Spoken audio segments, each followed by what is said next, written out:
SEAT ha advertit que 1.500 llocs de treball estan en risc si la Unió Europea manté els arancels a la importació de vehicles fabricats a la Xina.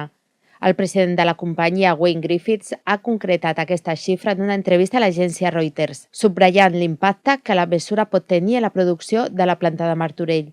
La situació deriva de l'augment dels arancels que la Unió Europea aplica als cotxes fabricats a la Xina, incloent-hi el Cupra Tavascan, un model elèctric de gamma alta. Aquests arancels han passat del 10% al 30,7%, fet que encareix considerablement la importació del vehicle i posa en dubte la seva viabilitat. Davant d'aquesta situació, SEAT es planteja aturar-ne la producció, una decisió que tindria un efecte en cadena a la planta de Martorell. El problema principal rau en la normativa europea sobre emissions de CO2. Actualment, el Cupra Tavascan ajuda a SEAT a reduir el còmput global d'emissions de la seva gamma de vehicles.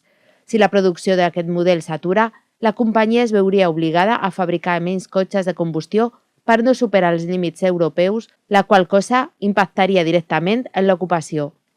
Griffiths ha assenyalat que SEAT i Volkswagen, amb el suport del govern espanyol, estan buscant una solució per evitar aquestes conseqüències. No obstant això, ha remarcat que la incertesa reguladora podria tenir greus repercussions per a la indústria de l'automòbil a Espanya. Davant d'aquestes declaracions, el comitè d'empresa de SEAT ha sol·licitat una reunió amb la direcció per conèixer amb més detall els plans de la companyia. El seu president, Matías Carnero, ja havia advertit anteriorment sobre una possible reducció de la producció a Martorell, la qual podria derivar en una pèrdua de llocs de treball. Foment de Treball també ha expressat el seu suport a SEAT, destacant la seva importància estratègica per a la indústria.